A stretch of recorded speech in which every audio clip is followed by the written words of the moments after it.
Okay, happy Monday afternoon, everyone. Let us dig in a little bit. I was not here last week. I'm usually here Mondays around noon, and I'm back.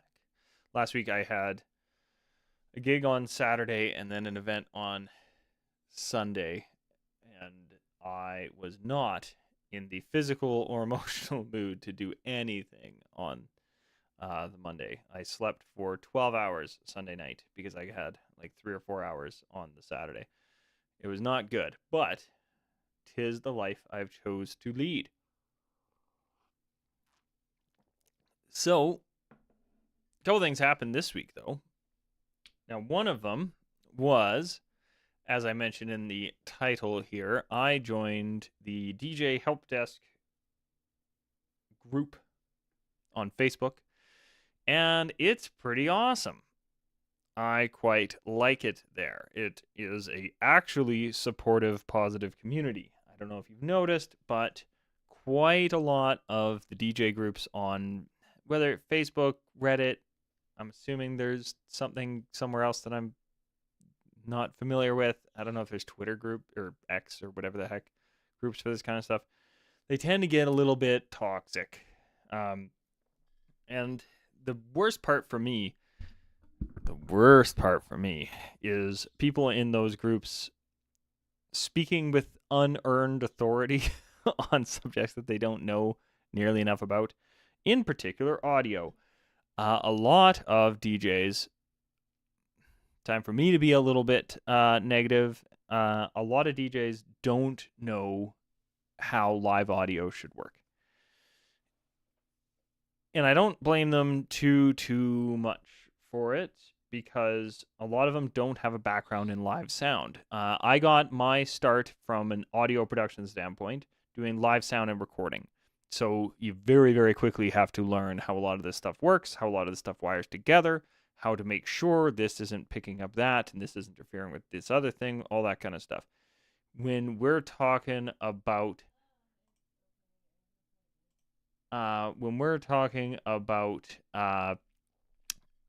DJs, and I don't mean this to throw too much shade, but it does. There's kind of no way to not have it do it.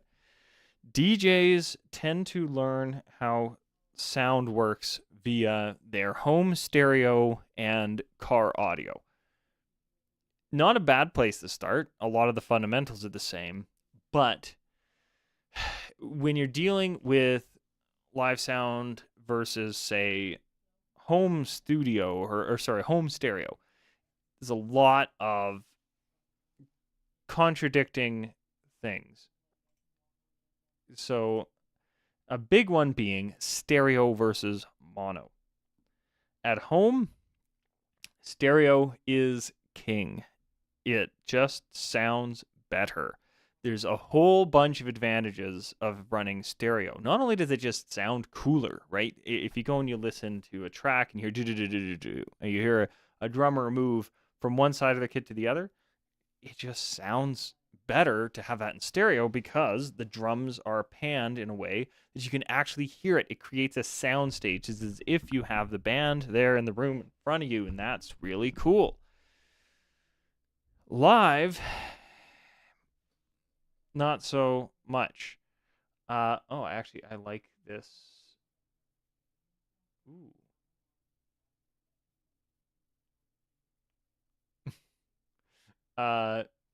I like this other demo photo I just found. So let's take a look. If you're setting up in, I just looked up Studio Monitor Sweet Spot to find these images. This particular one here, will this link me to a good? Yeah, I like this image. Whoever came up with this is great. So there is a sweet spot for monitoring, but there's also a sweet spot for listening. Now, home audio speakers versus studio monitor speakers, the sweet spot is going to be bigger. But if you have a speaker on the left and right and you're in the happy zone here, it's going to sound great.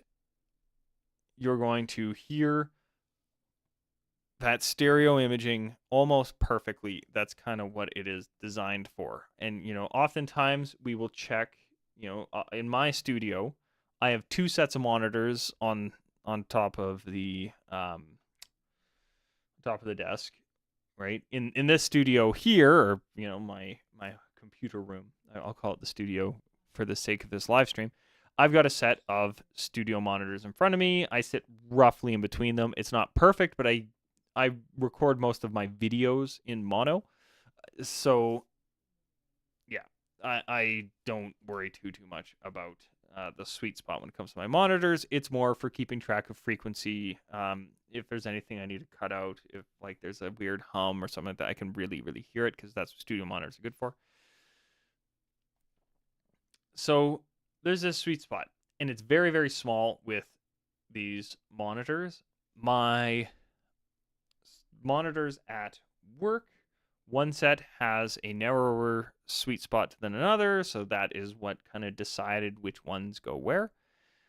They both sound good, and I can check between the two. A lot of studios will have like home audio speakers handy.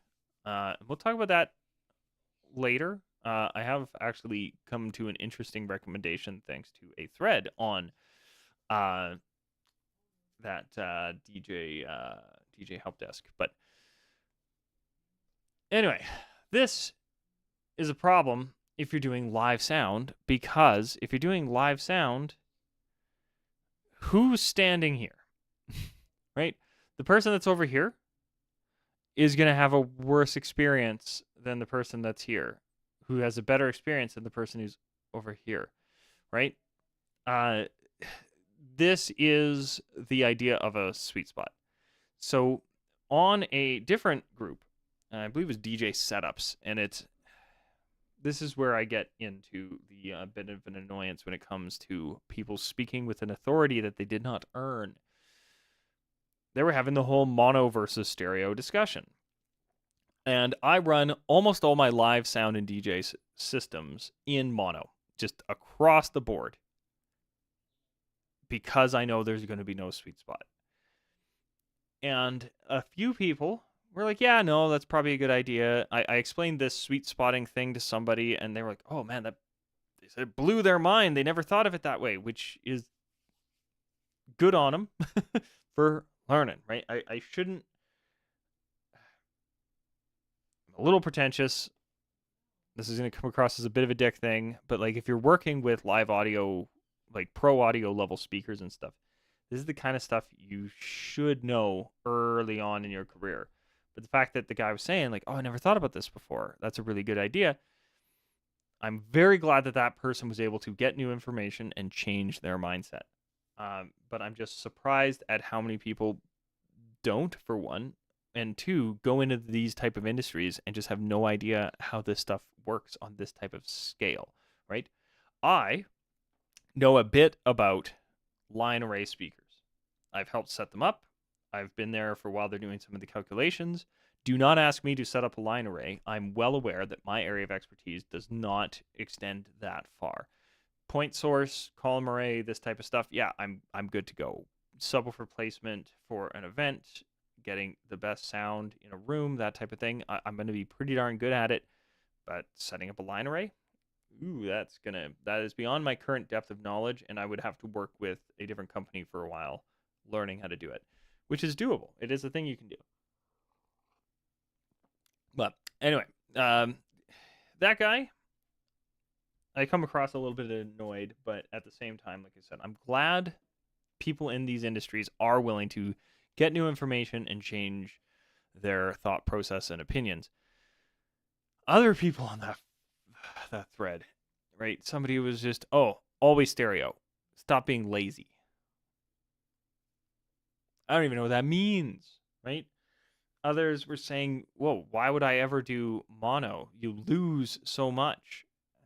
You shouldn't lose anything. If you're doing mono proper, you shouldn't lose a thing.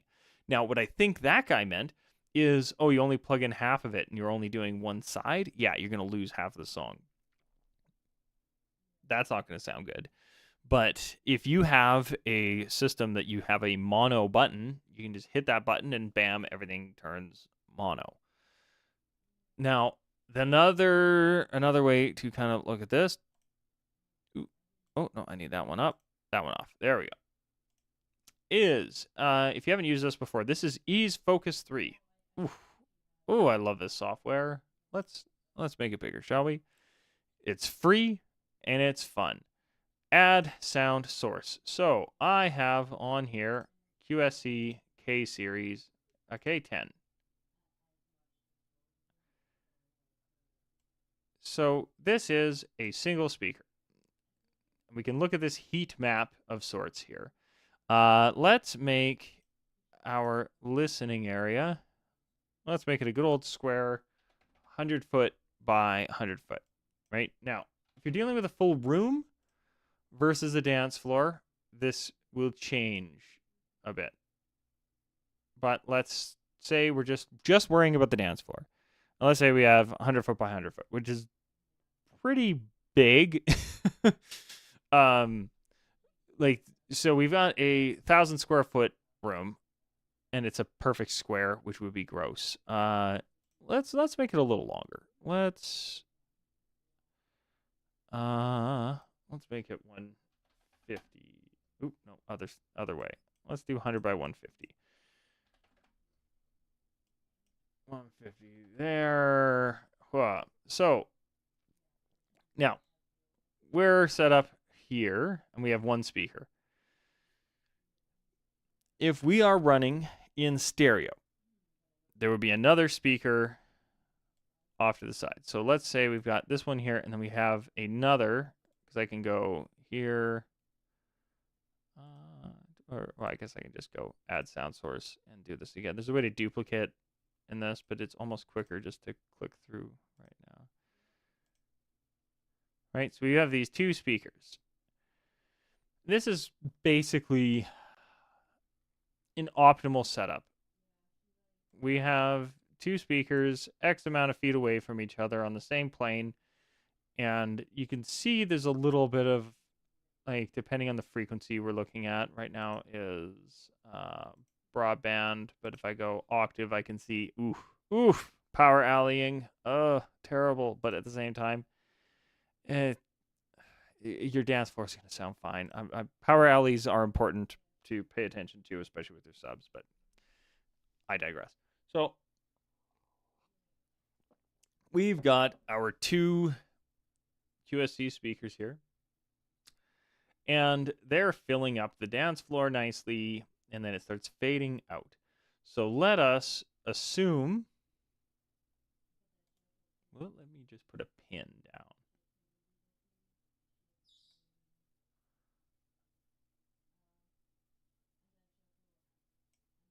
That did not. Well, let me.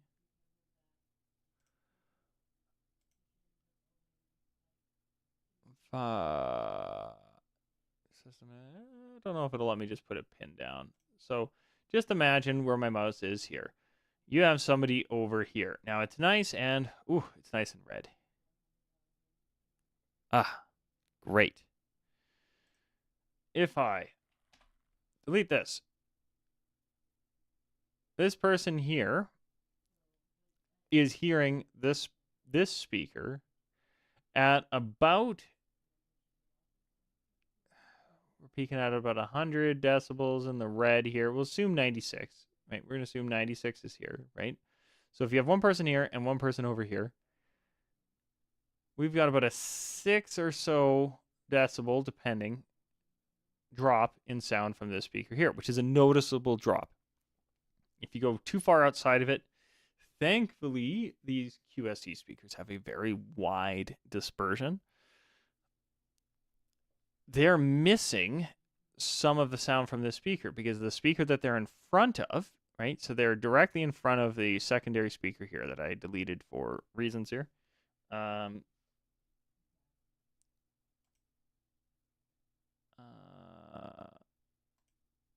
Undo. Yeah. So they're directly in front of this speaker here. This speaker is going to be about 6 decibels louder. So they're missing, likely, some of what's going on here because this speaker is 6 dB quieter than the one they're directly in front of. And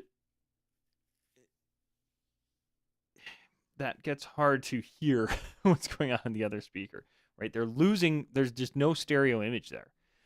It's just a case of some stuff is louder, some stuff is quieter. It's not some stuff is moving from one ear to the other.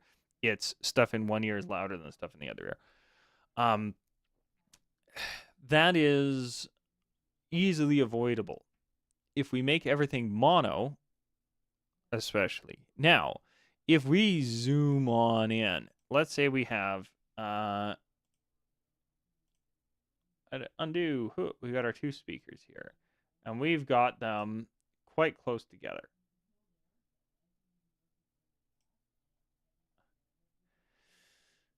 That space in between is about we'll do 10 feet. Let's just make it nice and easy. So 10 feet apart. Now this stereo image, for the majority of the dance floor, probably going to be fine. Because if I get rid of this guy, the whole dance floor is in the red. It's going to be loud enough that they won't really notice the difference. So the closer together your speakers are, the better the stereo image will be. So for certain cases, if you're a DJ, you're keeping your speakers really close together, yeah, run stereo. As soon as you start to spread your speakers out for coverage, we run into some difficulties. Distribution graph, right? Our average here is 93. So if I spread my speakers out because I want a higher average, see how much this stuff starts to even out? Where before, having these super close together, you got these extremes, etc. So we can spread them out. As soon as I spread out like this, stereo ceases to matter. You should not use stereo as soon as you spread these speakers out, because now these are so far away from each other that somebody who's in front of this speaker here, we're getting closer to a 10 decibel difference in sound. It starts moving closer and closer to that. So for DJ and live sound, right? Live sound guys tend to have this a bit more down pat, but at the same time, it's not always the case, right? We don't want stereo. The bigger the room gets. The bigger the room gets, the worse the stereo image becomes. The closer your speakers are together, the more you can allow yourself to run in stereo if you would like. That'd be my big recommendation. Now, you will have comb filtering and whatnot because they're both running the same signal. That is one of the, it's not a perfect solution, but it's one of the solutions one of the advantages of stereo is stereo sound does help with comb filtering because the signals are not perfectly identical. But you will notice the quieter one speaker is compared, like the bigger the volume difference between two speakers, the less comb filtering happens. So the further apart your speakers are, the more mono can be useful. Now, if I have a sitting crowd, this becomes even more crucial, right? On a small dance floor DJ setup, yeah, I'll run stereo sometimes, but usually mono. On bigger events, right? Like if you're dealing with a sitting crowd, you do not want a person who is sitting back here to have a worse experience than somebody who's sitting back here. Yeah, in the quote-unquote sweet spot, oh man, everybody here, this is sounding great. They can hear both speakers at roughly the same volume, and they can hear that drum line pan from one side to the other. But people sitting back here are going to be having bad days, right? So again, DJing a wedding, and the dance floor is like this area here, you're probably fine. But if you're DJing or doing live sound at an event that you have to worry about people who are in these back corners, you just don't do it. So, like I said, the bigger the event, the more mono becomes important. Now, the other side of it is if you're running stereo in these situations, if you're doing live sound in these situations, you can still do a little bit of stereo work, particularly if people are bi-amped, right? So if you have two guitars, or like one guitar with two amplifiers, and you want to get a bit of a stereo, or they're doing like stereo delay or something like that, where like you can actually hear one amp having the delay signal and stuff, and you can stereo pan them and get some cool effects there, but don't hard pan it, right? And for your overheads, a light pan, again, you don't want it to be, oh, they're playing this cymbal over here, or they're hitting their low tom and all of a sudden it's dead on one side of the room. You don't want that. But if you have a light pan left and right, you can you can get a little bit of that effect where it gets quieter as they move away from you because it's panned to the other side a little bit, but it's not lost. If you do a full 100% left right pan on your stereo overheads, it is not going to be a good day for your audience hearing the drums if they're in those back corners.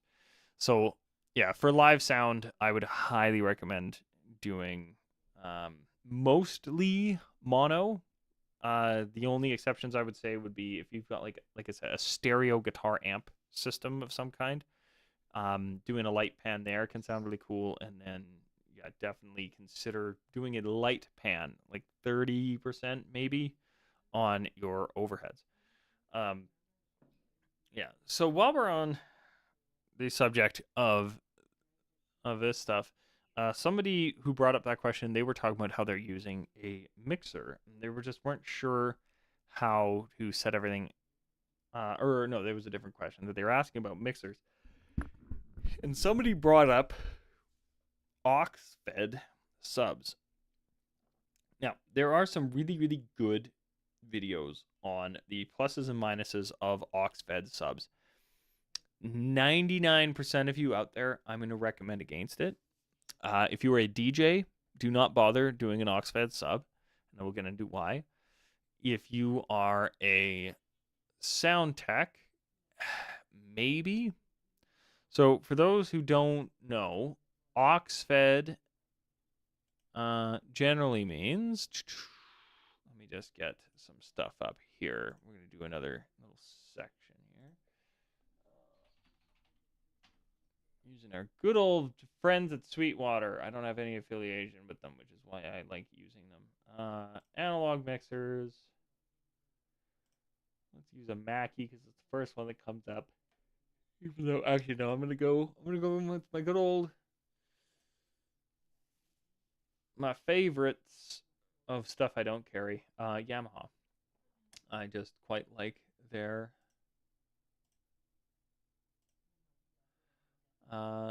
mixers. Oh, this one doesn't have an aux. Okay, let me find one with. I'll show you what the heck I'm doing.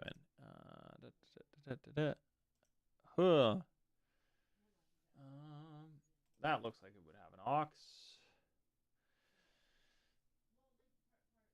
So when we talk about auxes, we legitimately mean aux.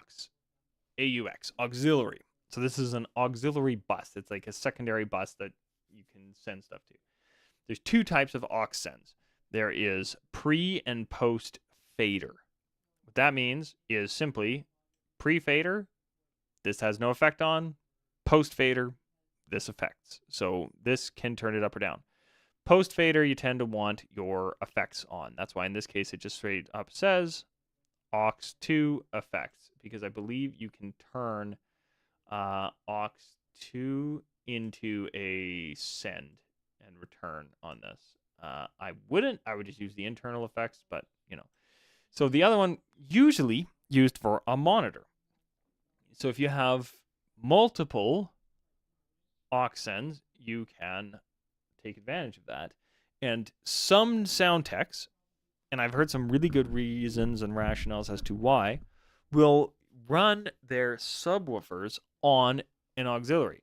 So what that allows is, if you don't want your, I don't know why my scroll wheel moves the background and not what I'm currently attached to here. If you want, say you have hi-hat and kick drum. So the kick drum I want going to my subwoofer, so I send it to the aux. And I probably would recommend having it be post fader, because then when you move your fader up or down, it will affect your kick drum. Then you're not always reaching for the aux send knob, because usually it doesn't have the same thing. But now my hi-hat isn't going to the subwoofer at all.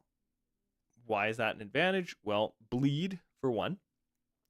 So now any bleed that comes through the hi-hat mic isn't going to the subwoofer, because generally speaking, the frequencies on the hi-hat aren't going to be what you want sent to your subwoofer, but usually it won't. It can't recreate them, and most of the time there's going to be an internal crossover that just prevents that from happening anyway. But also now, the whooshes from the opening and closing hi-hat, like it sends some air out, puffs of air, that can muddy up your subwoofers a little bit. So that's why for a live sound setup, aux subs can be a pretty good idea, because I can control exactly what is going into it, not just frequencies. If you don't know how to do that, if you don't want to do that, or if you're a DJ, just use a crossover. A crossover basically is what it sounds like. You set it to, say, 100 hertz.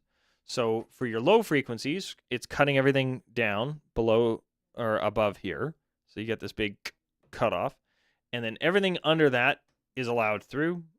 And then your other one, you set it to 100. And the reason they call it a crossover is they cross over, which means they are going to interfere with each other a little bit. But just like we were talking about with the stereo versus mono, etc., the bigger the difference in volume, the less interference you have. So they're going to muck things up a tad, but it's not the end of the world. And yeah, so now you don't have that advantage of being able to control exactly what's all going to your subwoofers, but basically you just mix, and your front of house system just all acts as one big speaker.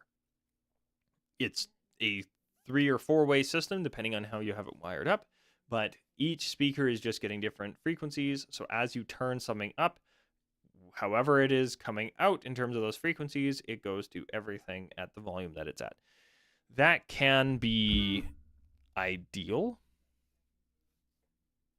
Depends. But, excuse me. If you're playing back pre-recorded audio,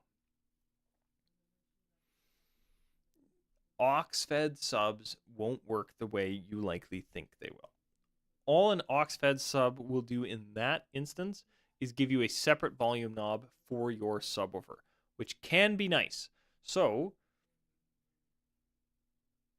essentially you run stereo.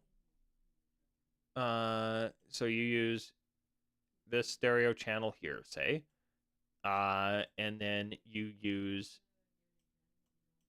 this here is sending to your mains. This here is sending to your subwoofer.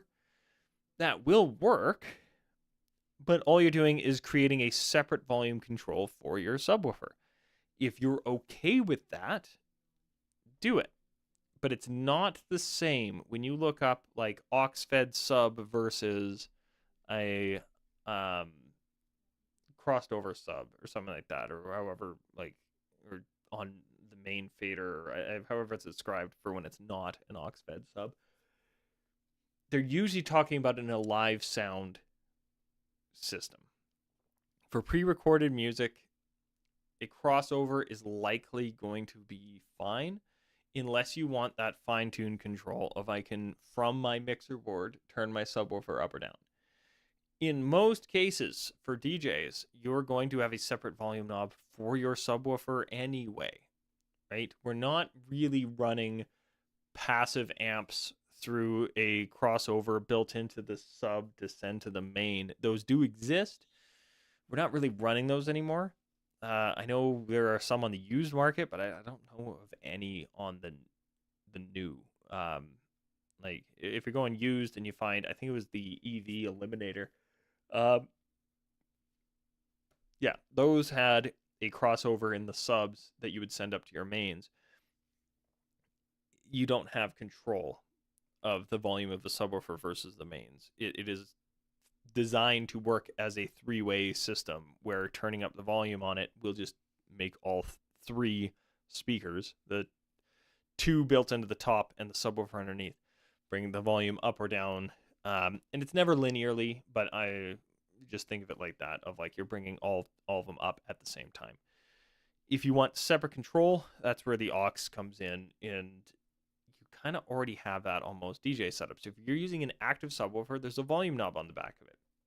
Now, do you want to increase the amount of wiring and finagling you have to do on your setup to be able to turn your subwoofer up and down without going and reaching to the back of your subwoofer? I'm going to guess not. But if you do want to do that, that's where the aux fed comes in. I still recommend a crossover, which my system can actually do. My setup, my main tops, QSC HPR 112i, something like that. I hate the model numbers on some of these speakers.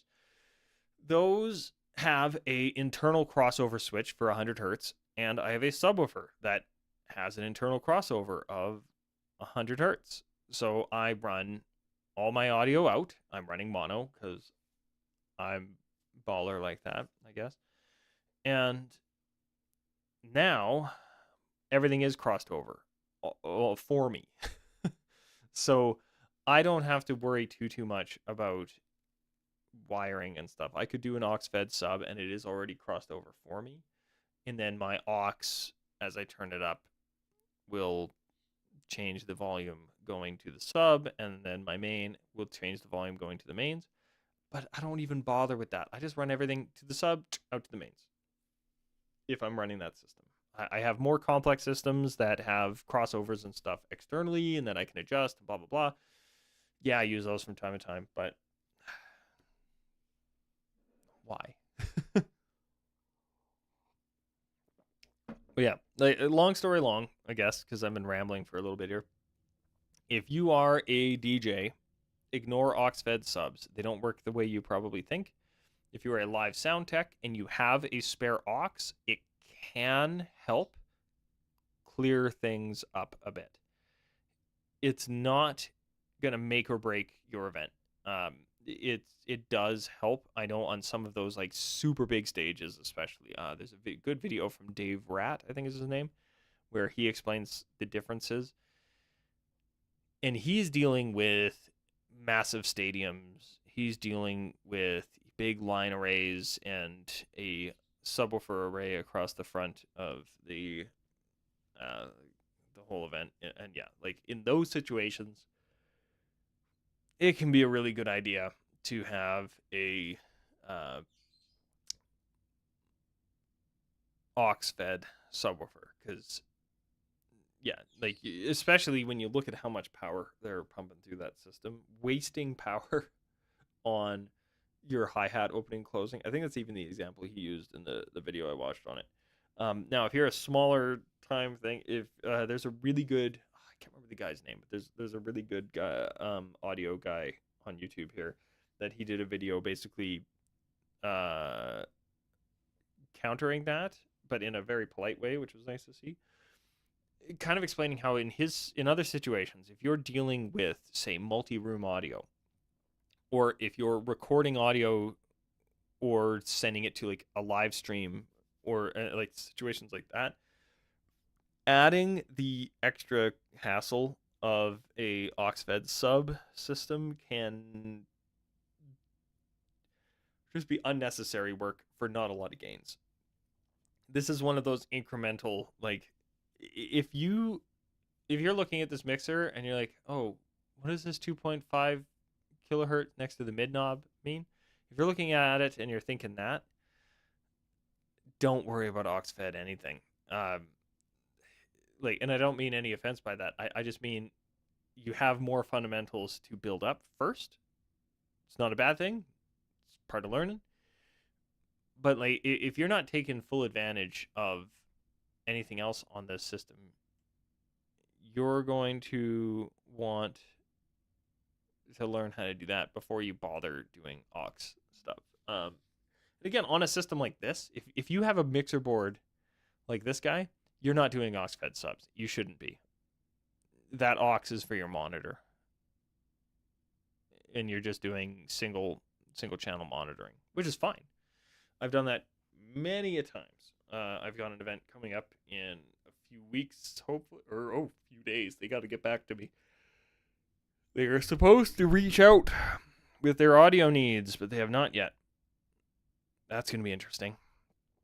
But as far as I'm aware, it's like a singer-songwriter kind of style with an audience. So it's going to be one monitor and two mains, and it's going to be in mono. Because how else would I do it, right? Yeah, I'm a little salty on the mono versus stereo thing. Like I said, I feel a little bad for how much I kind of crapped on the guy who was like, oh man, this blew my mind. But the guy who was like, yeah, no, stop being lazy, do it in stereo. I think they fundamentally misunderstand the question. And yeah, like also a lot of clubs and a lot of things like that, they are set up for mono. So yeah, don't feel the need to worry about stereo versus mono. Just do mono if all else fails, if you're a DJ. Yeah. Now, what else did I have on my agenda here? Oh yeah, the DJ help desk thing. Yeah, I mentioned it near the beginning. But these kind of definitive, while being mildly insulting statements of, if you don't do it this way, you're an idiot, or well, basically that kind of statement. Why am I? Okay, for a second I thought I was frozen. All right. Those don't happen there. They have actual moderators, which is great. Now, I had some questions pop up on my comments. So let's find those here.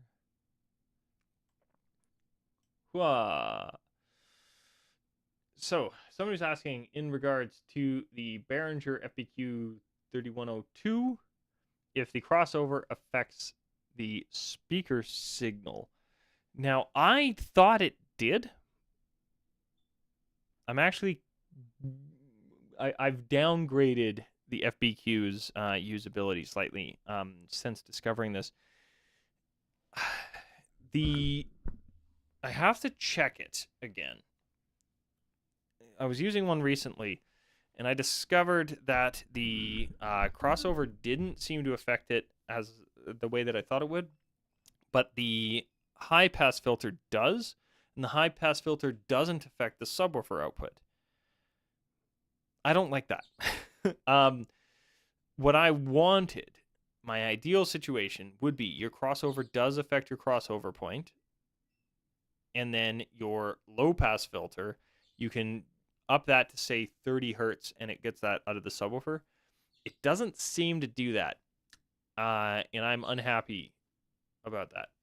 Now, I can work around it because I do have a bit more EQ options from the mixers that I'm using, especially because I might be running some aux-fed subs soon. But on that particular unit, I'm fairly certain I have to actually check the block diagram to know for sure, because I haven't had it wired in that way in a long while. It's still a great equalizer, but I think it was a misstep in some of the routing which is too bad. Yeah, somebody was. Yeah, I don't know what it is. Ceramic pickup versus Alnico's. Every time you talk about guitars with somebody, as soon as they see that it has ceramic pickups, they just assume that they're not going to sound as good. I've AB'd guitars that have one or the other, and if they're done well, like I'll take a well-designed, well-wound ceramic pickup over a badly designed Alnico. But it is a case of, generally speaking, the Alnicos are going to be the better sounding, or at least more desirable. I just did a review, or started recording a review of two guitars. Let me bring up some stuff here. So here's a preview of what's coming. Bring those up. Oh, Poppy's over in here. So I've got two guitars in from Court that I'm reviewing right now because I'm a Court dealer. One is the G110 here, and I love this guitar, but you'll notice if you look into its pickups, Power Sound HSS pickup set. Doesn't tell you what they are. So that tells me instantly it is probably ceramic, because ceramics are cheaper and less to write home about. Like I said, they can still sound good. I don't know if there's this strange, like, oh, ceramic means it must sound bad. I've used both. I've never had like a, oh man, I really wish. But Alnico 5 in particular, I believe it's the magnet type. The every time I talk to a Strat guy, especially, and any Strat or like S type or whatever you want to call them kind of guitar, they're like, oh, does it have Alnico 5s? Does it? And this is the step up model, right? Here in Canada, one's 350, one's about 600. So one of the things that they do is on the step up model, they put in those Alnico 5s. Now, are they that drastic of a difference? I don't think so, personally. But it is enough of a difference that, yeah, when they're making a more expensive guitar, they probably should put them in. But I was a big fan. I don't have one in stock anymore, but that Session HT from Godin, the pickup sounded great. I don't know why everybody, like, I've seen multiple comments talking about how, like, oh, I better change, you better change out those pickups because they're ceramic. I thought they sounded fine. Yeah. Then somebody was mentioning the foot switch. So the Cambridge 50 I reviewed a while back. That is a awesome unit, and it's very, very light. But something they mentioned is the foot switch. Now, I believe there's only one foot switch option for it, but it's either 4 or 5 pedal, and it lets you create a bunch of presets, and then you can switch between them. For cover bands especially, where it's like, okay, I need my 90s sound, I need my 80s sound, I need my 70s, blah, blah, blah. They're indispensable. It's really, really cool that you can switch between those sounds that quickly and that easily. I don't know what this guy was meaning. I think I said okay so a lot in this video. Maybe that's all they were getting at. But, you know, I liked it. I can take a gentle ribbing. This one was about the Washburn Sonamaster Deluxe. Yeah, the colors on those are awesome. This guy here, Gearly Beloved, I love that screen name. That's pretty awesome. I did a video about, I had a really bad experience recently with adapters. Now, I bought this phone on a plan, all that kind of crap. And I specifically asked, does it have a headphone jack? And they told me yes. And I got it and it didn't. And I was livid. Now, headphone jacks, I guess, are going away, which Apple. And I even said, I blame Apple. Uh, Thankfully, with everything moving to USB-C, it's becoming less and less of a problem. But I remember when Samsung made fun of Apple for ditching the uh, ditching the headphone jack, and now everybody just does it. It's like if it's a flagship phone, it shouldn't have a headphone jack because that's not what flagship phones have. And I hate it. So what this guy was saying is like he sells the adapters when uh, people ask him like, "Well, do you have the adapter?" kind of thing. I don't go that far. I have started bringing my own because it has become such a ubiquitous problem. Um, I do also have, and I'm going to be reviewing it soon because I've been really happy with it. I have a uh, Bluetooth to XLR adapter from, I think it's On Stage Downs. Yeah, they made a decent value one that was like, you know what, I need one of these. It was on for a good price through my supplier because I'm a dealer for them. And yeah, it's big. It's like almost the size of like an SM57, but it clips in, and then you've got Bluetooth. So they're very, very handy. Uh, but you can't rely on Bluetooth if you're dealing with multiple sound sources throughout the day. It's just going to be a hassle. So unfortunately, I'm still stuck with having these adapters. And the big thing that I was ranting about in that video was if you have a device that you're wanting to feed into my audio system, you need the cables to do it if they are not a standard analog cable, in my opinion.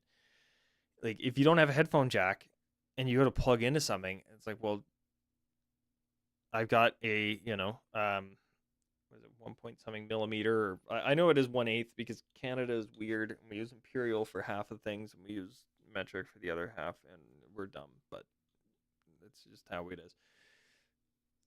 But yeah, that's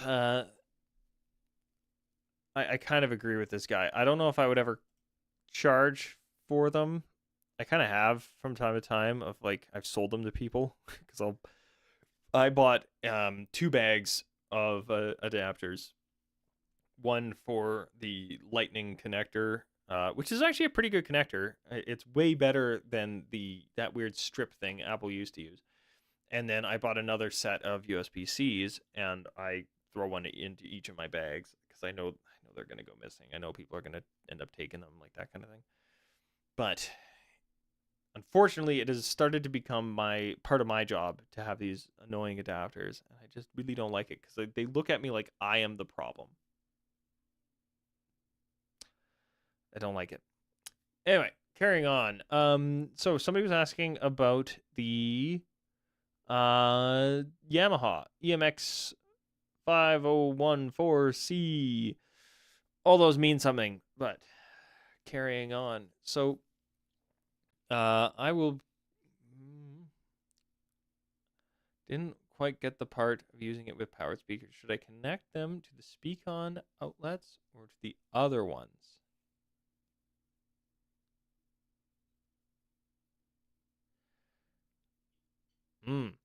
Okay. I'm very glad that this person asked this. I'm going to get back to them right away here. So Yamaha. Yeah.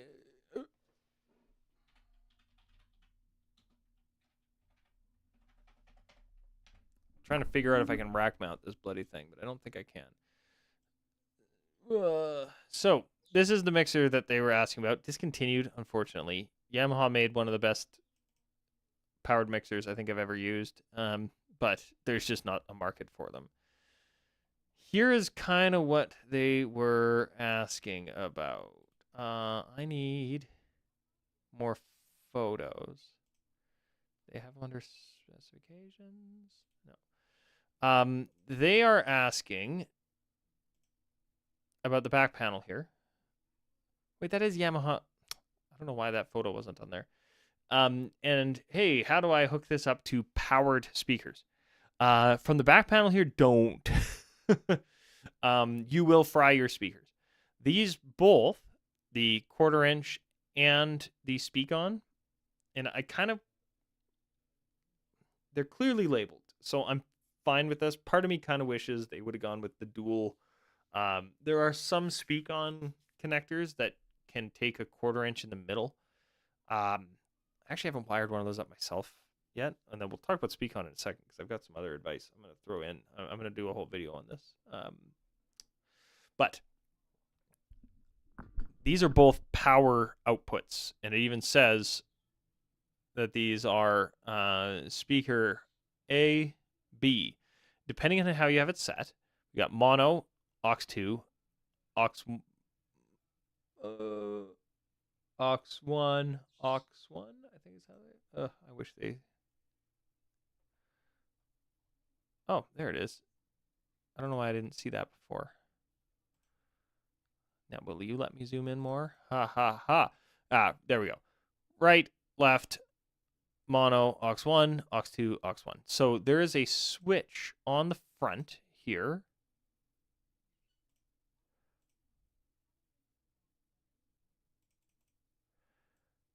Right here. That this is the one switch to rule them all. This decides which signals go to that back panel and or your amplifier. So left, right, aux 1, mono, aux 1, aux 2. This is really important. If you want your mains to be going to that power amp, this switch doesn't, this switch here for the left, right does that for you. If you are trying to use passive speakers with it, you need to go over to here, stereo out, these on the top. You're not utilizing this thing 100%. I will say it's fairly light. So if you have one of these and you upgrade your speakers and you're like, well, I kind of still want to use it. Yeah, you're going to be burning a little bit of juice because you're running an amplifier that's basically not plugged into anything because there's no way to turn the top panel here on without turning on the subwoofer. Or not subwoofer, turning on the power amplifier.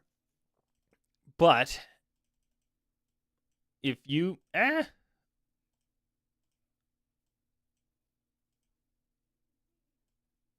if you run the stereo out to your mains, then aux 1 and aux 2 out to your monitors, you don't have to use this with. Oh, my scroll wheel works on this site. You don't have to use this as a power amplifier. You can just use it as a passive mixer. Do not use those back. So I'm gonna go in here. I'm gonna reply. All right. Glad you like the video for powered speakers. Do not use the amp outputs on the back. That would likely start a fire. I don't actually know if that's the case, but it is going to fry your speakers. Powered speakers use the ST out. Is that what it's labeled as? Now, I will say, I'm going to give this guy some good advice here. And I do like that they asked this question before blowing up their speakers. On the top near the headphone jack.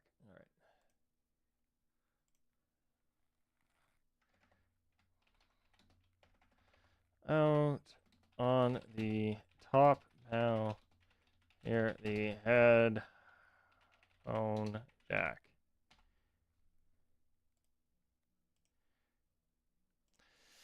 I do like that they asked that. And here's why I will forgive this a bit more than I would if somebody just asked this question. If somebody was like, hey, how do I plug these into powered speakers? The first thing I'm going to ask is, like, why aren't you reading the manual? And this guy did, but might be new to this stuff, so needed some advice on this. and I kind of get it. Routing on mixers is already a bit of a pain. So this guy needing a little bit of advice on routing to make sure he doesn't light a fire on anything is important. So I'm glad I noticed that one. Yeah, not too many comments, at least not that haven't dealt with in the last couple weeks. I have some videos coming out, so that should change. I should get quite a few more. But yeah, this has been a bit of a rambly one today. But yeah, hopefully some of this helps. Hopefully some of that here's how to do, or here's mono versus stereo is useful for some people. Like I said, I've got some guitar reviews finally coming out, which is going to confuse a lot of my audio followers, I'm sure, but you know, I'm sorry. I have this one here in this silver sparkle. It's so pretty in person. I don't know if the bitrate on YouTube is going to even show that. It might turn into a solid gray blob, but yeah, it's like, I think they were trying for the kind of effect of the silver sky from PRS, which I wouldn't be too surprised because I'm pretty sure the PRS SE silver sky is made by Cort. But let's face it, this is a completely different guitar than that. HSS for one, I love the offset back on these, where I think the silver sky is a bit more of a traditional straight back, right? Because this has a little bit of that offsetness to it, and then yeah, a drastically different headstock, which is also important for trade dress reasons. And yeah, spoiler alert for my reviews, these are both awesome guitars. I actually prefer in some ways the finish on these. This open pore does look as good in person as it does on the website, if not a bit better. The matte finish, I'm impressed at. A lot of matte finishes are magnets for fingerprints. This is pretty good. I think the pickups sound good. I do think the pickups on this sound better, whether that's just they are better pickups or because it's the Alnico 5. I don't know. I just don't buy into the hype. I don't know why.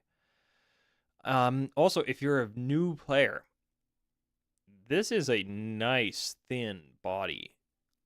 So 39 millimeter. Do they say how thick this one is? Specifications.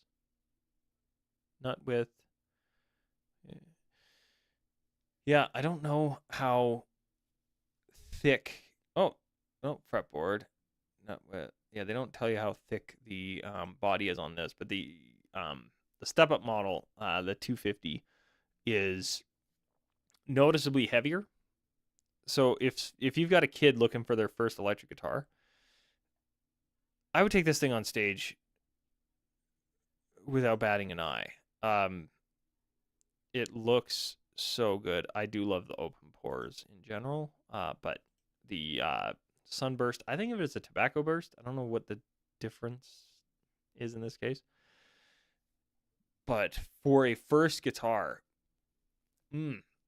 really, really nice neck. I love this neck joint. Satin finish on the neck, that always helps. And it isn't a magnet for fingerprints like I would expect on a matte finish. But the big thing, like I said, it's made of poplar, which I wasn't expecting. You don't see too many poplar guitars out there anymore. I believe the original Telecasters were made out of poplar because it was cheap and it was there. It is an inexpensive wood. Now, it is softer, so these are going to dent easier than some more expensive options.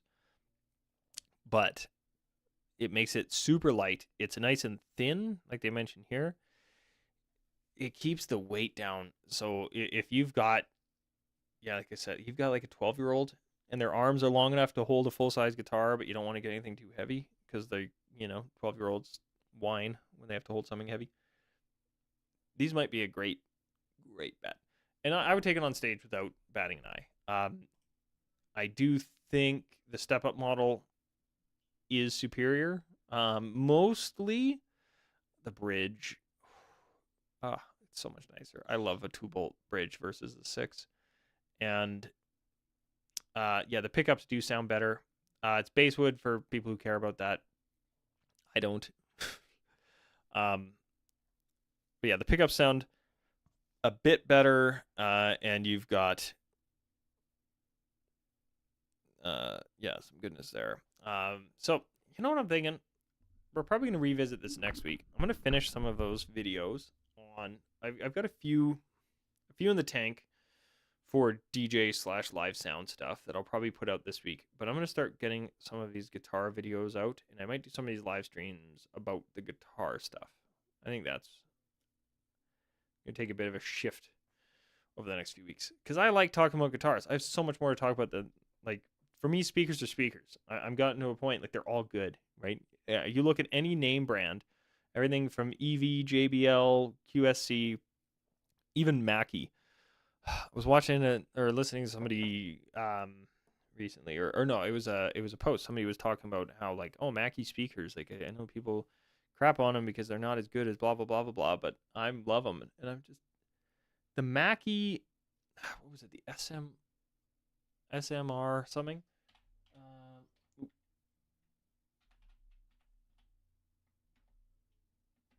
Does it have a C? Mackie.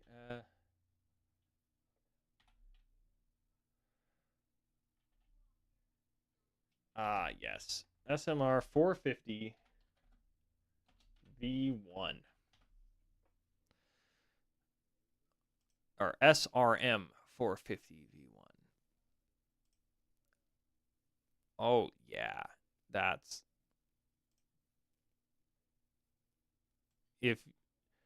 If you did sound or were a DJ in the early 2000s and you had a set of these, ooh, you were set.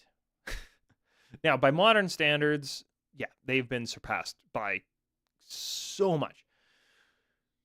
But these speakers, ooh, a whole bunch of comments on Facebook posts, and I'm now, unfortunately or fortunately, depending on which group that was a part of, these speakers were like not mind blowing in terms of sound quality, but in terms of weight and ease of setup versus sound quality. So many DJs, every DJ for about 5 or 6 years, this was just what you would see brought to gigs. It was kind of followed up. I think it was the JBL Eon.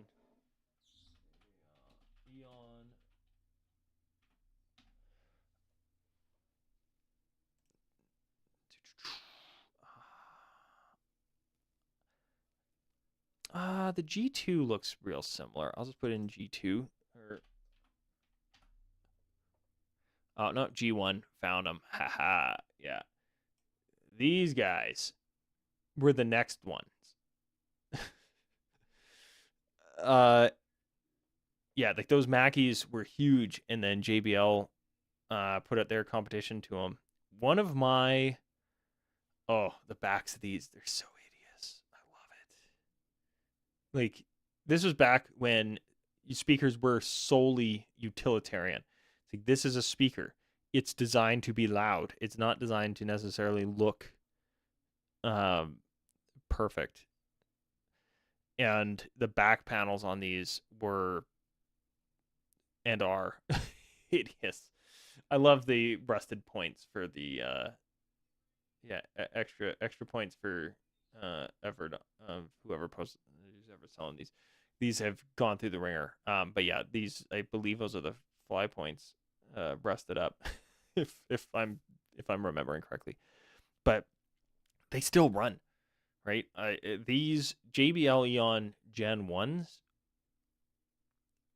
they still run to this day. I know my local skating rink has a set of these tucked in their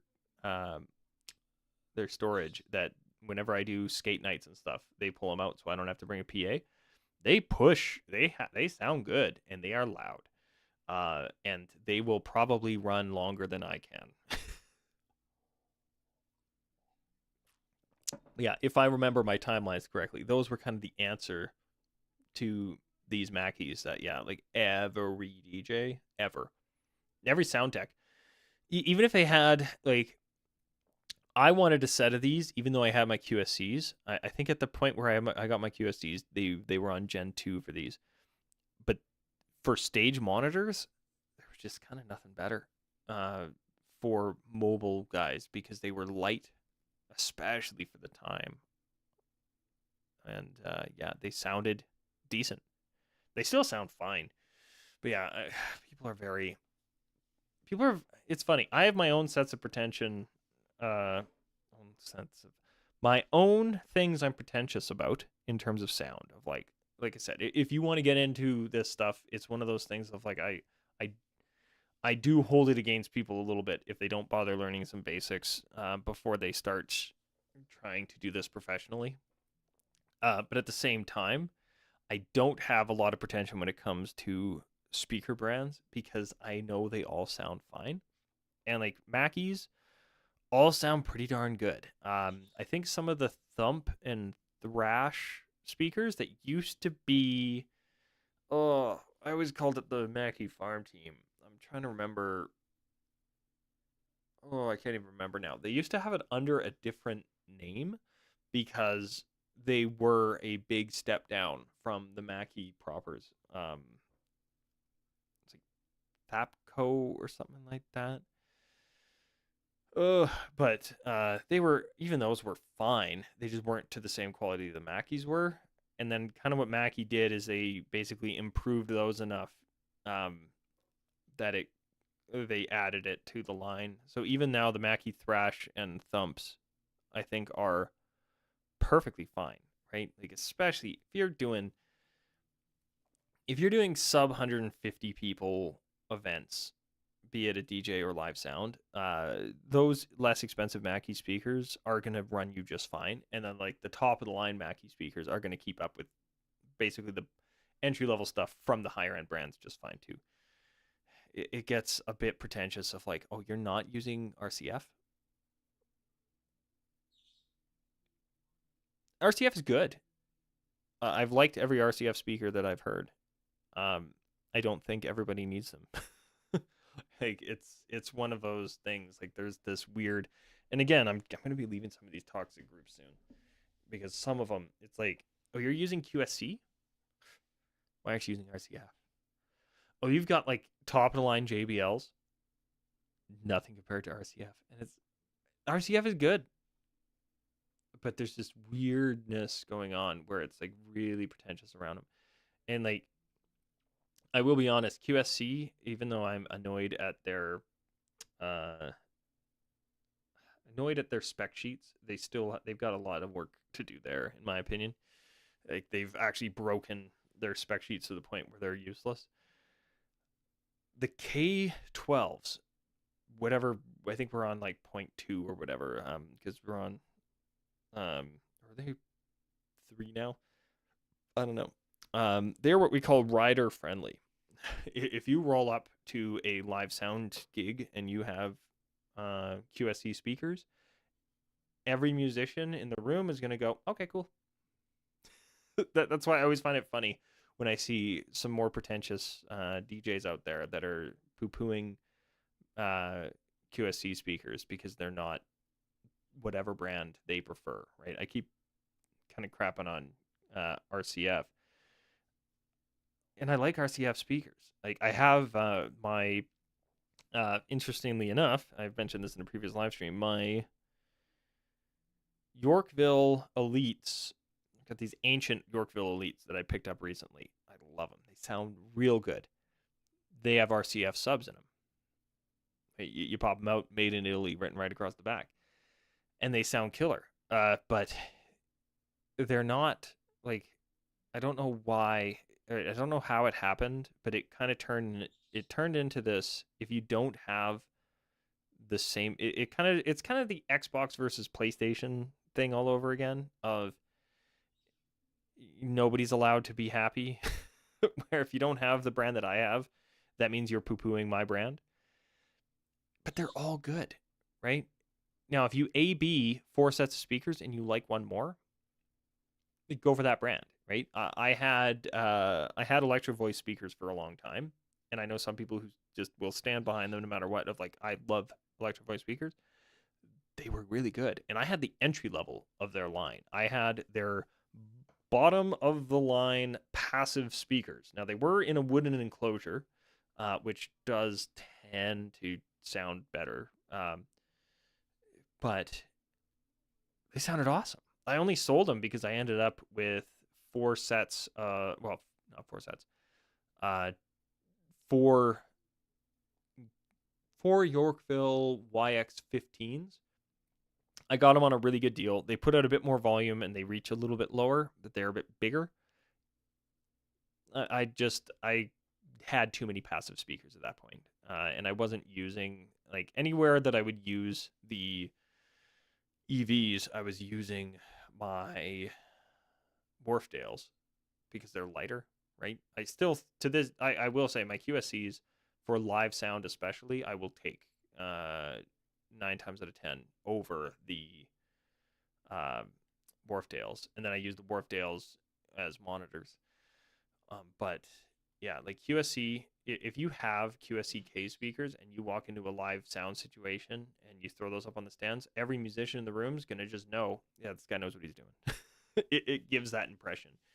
Are they the end all be all? No, right?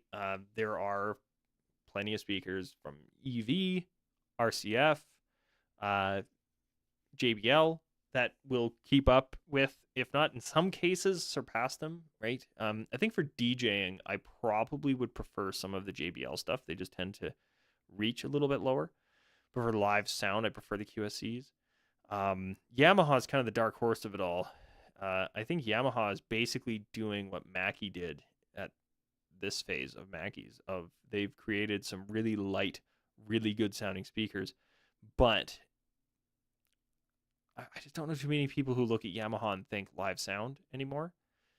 At least where I live, I think it would depend on the country you're in, because Yamaha is a internationally distributed, like they're just all over the place. And I love their mixers. Like again, I guess I am a JBL dealer, but I don't sell QSC, and I'll stand behind them till the day I die. Even though, again, fix your spec sheets.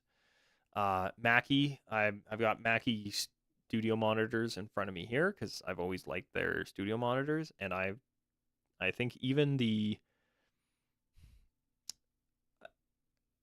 you'd be hard pressed to find a bad sounding set of Mackie speakers if you weren't A/Bing them against something more expensive. I'm actually curious. Let's find us some Mackie speakers.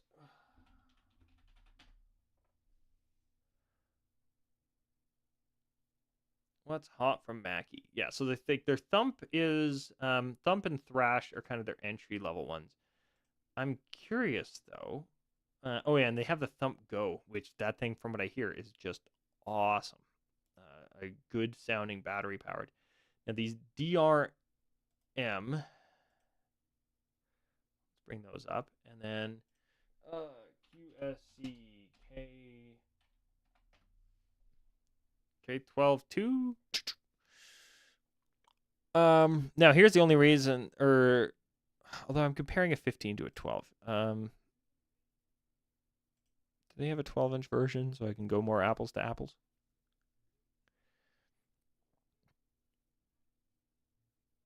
$15.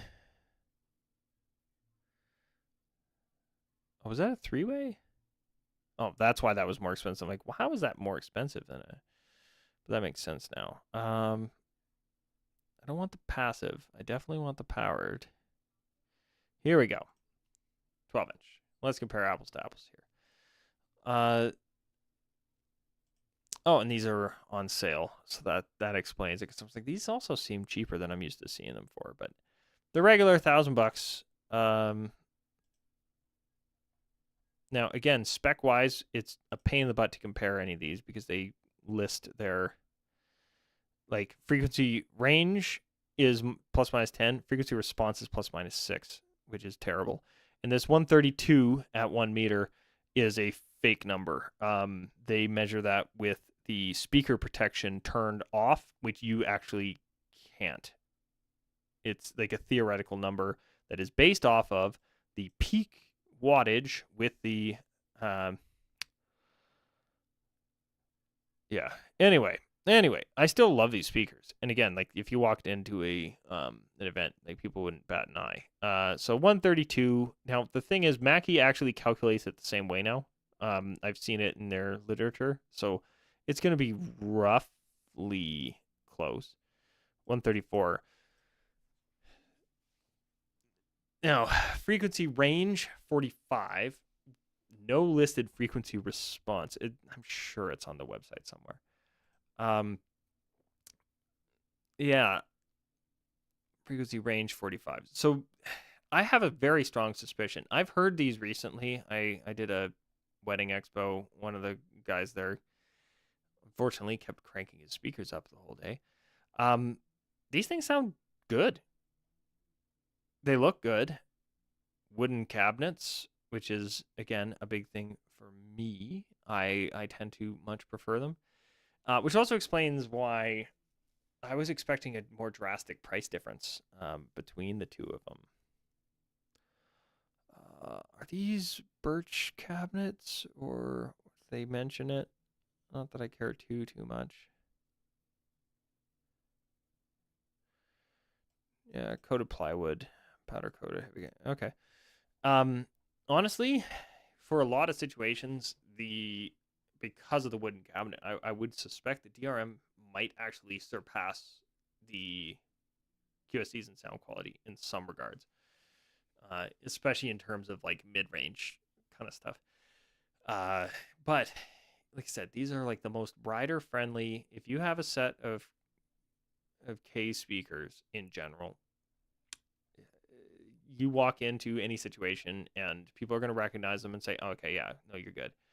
The only problem with Mackie in that regard, it's kind of like the Epiphone versus Gibson situation, where there are Epiphone guitars that are 100% stage worthy, and other than the weirdly we sold our name out to Costco guitars stuff, almost every Gibson on the market is a great guitar.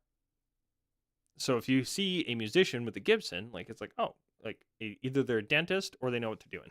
But if you see a musician with a Epiphone, a lot of people's heads go to you can buy Epiphones at Best Buy, right? And there's Epiphones that are all the way down to like 150, $200. So it's hard to just look at an Epiphone and say it's a good Epiphone. You have to know a bit more about the guitar to know, okay, it's really good. That's a problem that Mackie kind of runs into. QSC starts at the K series. I think they have one speaker that is less expensive. And I don't even know if it's actually a lower quality speaker. I just think it's smaller. Because there's the K8s. Yeah, the CP. I don't really know too much about these things. But they are less expensive. But even then, if you walk in with those, people are probably going to think you're running K speakers. And how much better or worse they sound, I don't know. I actually haven't heard these CP speakers. But the Mackies, because of the thrash and the thump not being as good, they've got a bit of an uphill battle. Oh, and these are normally the exact same price as the QSCs. I'm willing to guess these sound as good or better, especially for DJing purposes. I do suspect the QSC is going to be a lot more balanced and just flat frequency response ish, right? No speaker is perfect, especially in these. But yeah, Mackie, because they make entry-ish level speakers, right? Like, people are going to look at your DRM, and they're going to think thumps, which actually, I wonder if these were what the guy was using.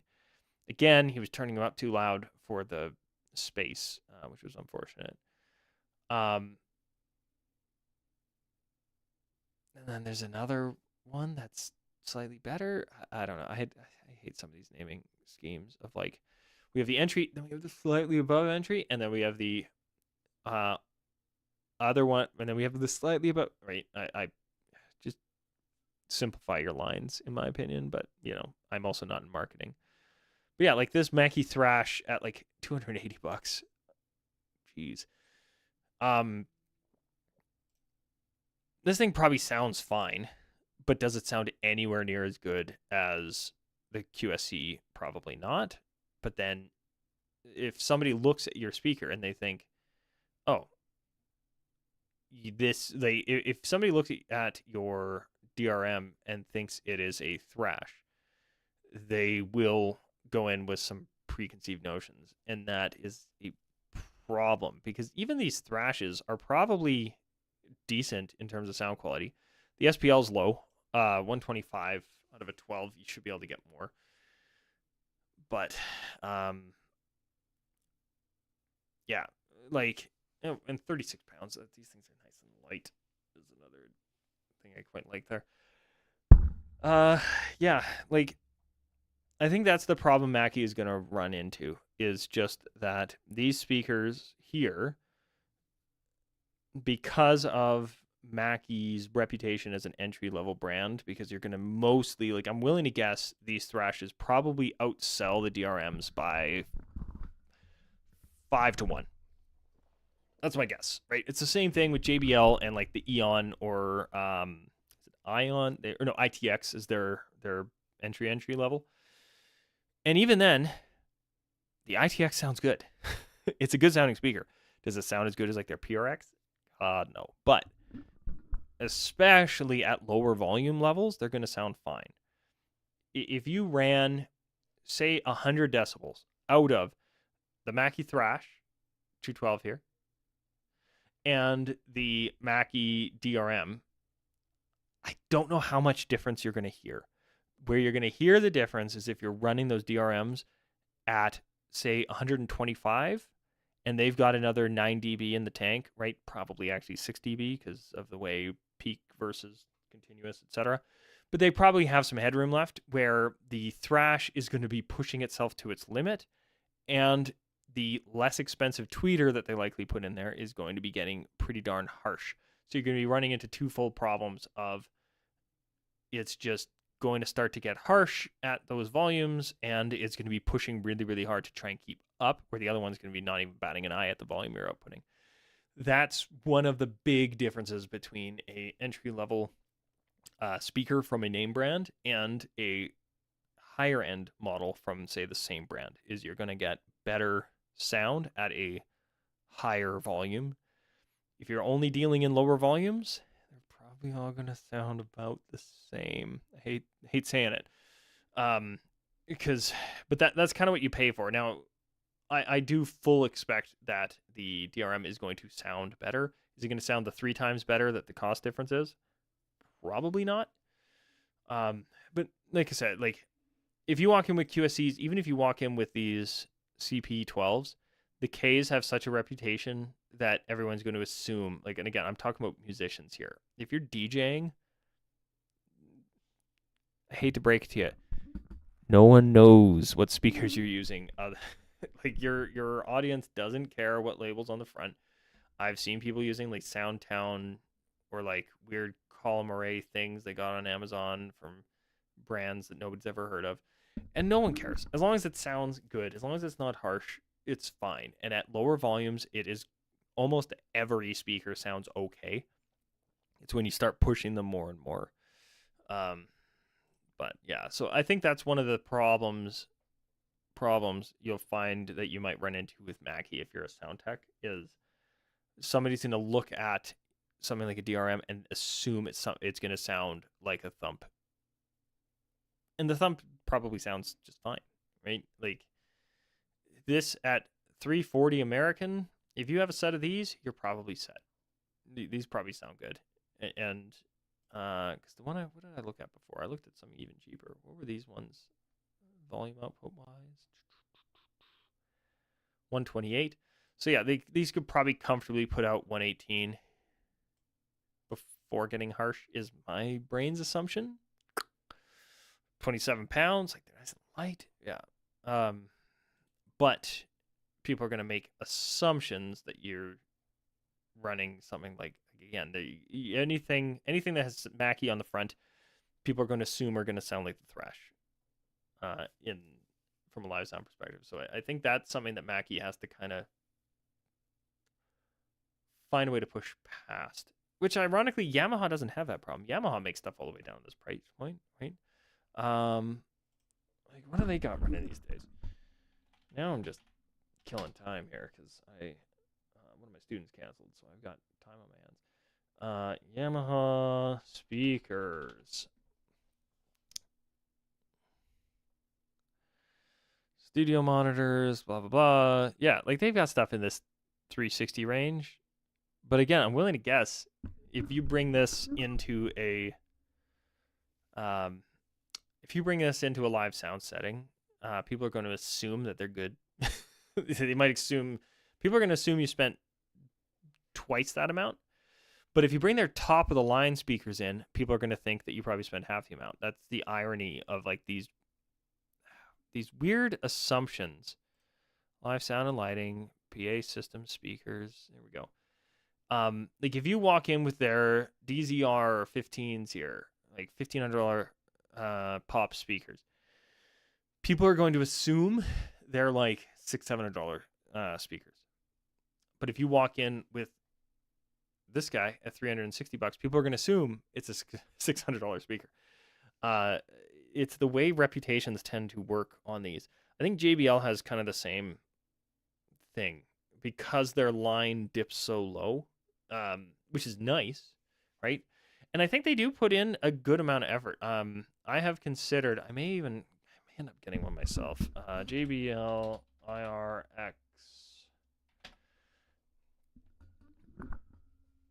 I have considered a set of these. And yeah, they're on sale right now. Everything kind of is right now. Because these things are so light. So light. And yeah, like I said, are they going to sound as good as their PRXs? No. But two things. One is 17 pounds with a pretty decent frequency response. That's actually dips a lot lower than you would expect an 8-inch to do.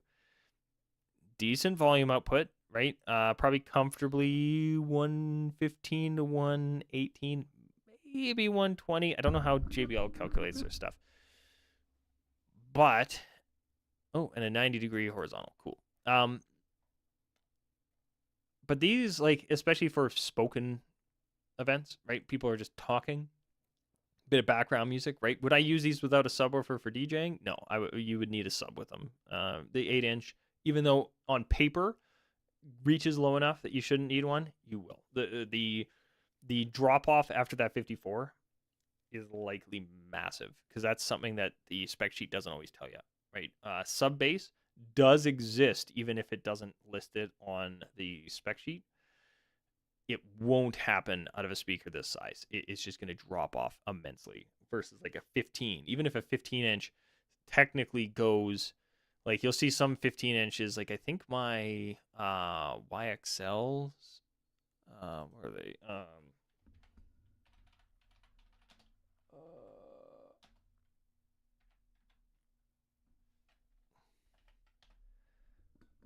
YX, not the YXL. I've got a bunch of these. Frequency response, 60 hertz. These will put out more sub bass, even though on paper they're putting out less bass, because it just is it's tapering off, but it doesn't taper off as quickly, more than likely. But for an 8-inch speaker, man, and at 17 pounds each, they are light. They are probably going to sound pretty good, right? Would I run them at 118 dB? No, because the tweeter in them is just not going to sound good at that volume. But if you're only running 110-ish, right, out of each of them, they're probably going to sound pretty darn good. Yeah, the music ducking thing's actually kind of cool. And yeah, they're just going to be good little speakers. But thankfully, JBL, Mackie, Yamaha, all these companies have figured out what both, I would say, Fender and Gibson have largely figured out, but I would say more Fender, is if you make entry-level stuff and you're putting your name on it, it has to be good enough that somebody's going to want to stick with your brand. Because if somebody buys a Affinity Strat, they grow up playing an Affinity Strat, and then they, get their first real job, they're like, man, I really want to buy a new guitar. I quite like that Affinity Strat. Well, then they might buy another Strat. If they didn't have a good experience with that Squier, well, then why would they buy a Fender? And Fender figured this out and really upped the game on the Squier line. Like the Squier line, they have some guitars that are pro level in regards to fit and finish when you get up to the higher ends of it. But even then, they're entry level guitars. They stay in tune. They look good. They sound all right. Speakers like this, right? These entry level ones, if they sound bad, why would, like, if somebody bought the IRX and it sounded like garbage, why would they buy a PRX? Right? So I think it is in all of these companies' interest to make their entry-level speakers sound as good as they can while keeping them at a very affordable price. But they also run the risk of, like, if this IRX did sound as good as the next step up, which I believe the next step up is an Eon, why would you ever buy an Eon? So they're kind of rocking a hard place of, like, if you want to put out an inexpensive speaker, you have to make sure it's inexpensive. You have to make sure it sounds good enough that people are going to want to stick with your product, but you have to make sure that it doesn't sound better than your more expensive options. Thankfully, I think that a lot of these guys have threaded the needle. But yeah, JBL, Yamaha, they all make EV, all make pretty inexpensive speakers that go all the way up to the top of the line ones. Mackie, I think they're going to run into a bit of a problem that because they make entry level up to what I would consider prosumer, right? Of, like, probably better in some ways than the K series, which is like an industry standard for mobile sound techs.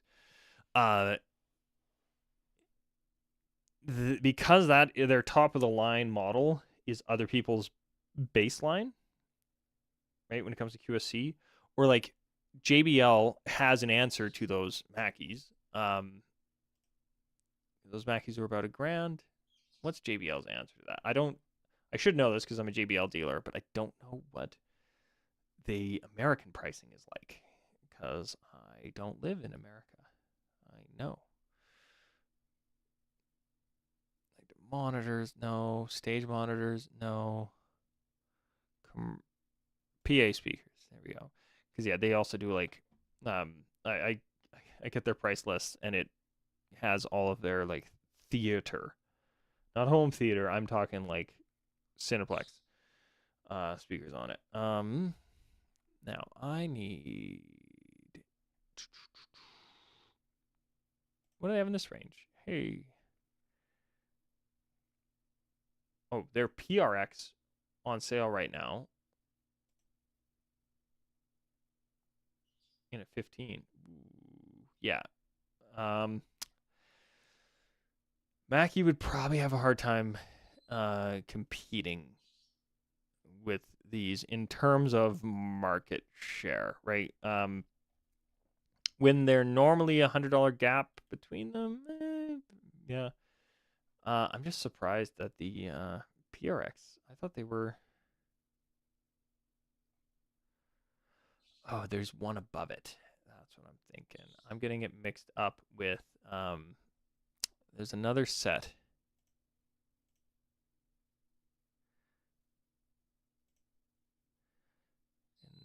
this range, I believe. SRX. I always get those mixed up. I always think the SRX is the cheaper one. But thankfully, I haven't screwed that up on an order. Yeah, the SRX is a ridiculously good set of speakers. And because they make stuff all the way up to that, that's going to be, your main difference between them and something like Mackie is Mackie doesn't make stuff that can compete with this. This speaker will outdo everything on Mackie's lineup. It is priced to do that. But with Mackie having, some of their less expensive models and stuff, yeah, I have a strong suspicion. All the reviews I have seen say that the DRM is a really good set of speakers. But because their reputation tends to be a bit more like people look at a Mackie speaker and assume that it is an entry-level speaker, even though they have some of those mid-end speaker options now. JBL, they're all over the map. Like they got everything from entry level all the way up to pro tour rig. They're everywhere. USC is an interesting one because they don't go well. They do have line arrays and stuff, but in terms of their point source stuff, like the only thing they have above the Ks, I think, is the KW. So they have like, as far as most people are concerned, they have a single line that they do really well. Unless you start going into other things. But yeah, anyway, just a rant and a rave about speakers and speaker options.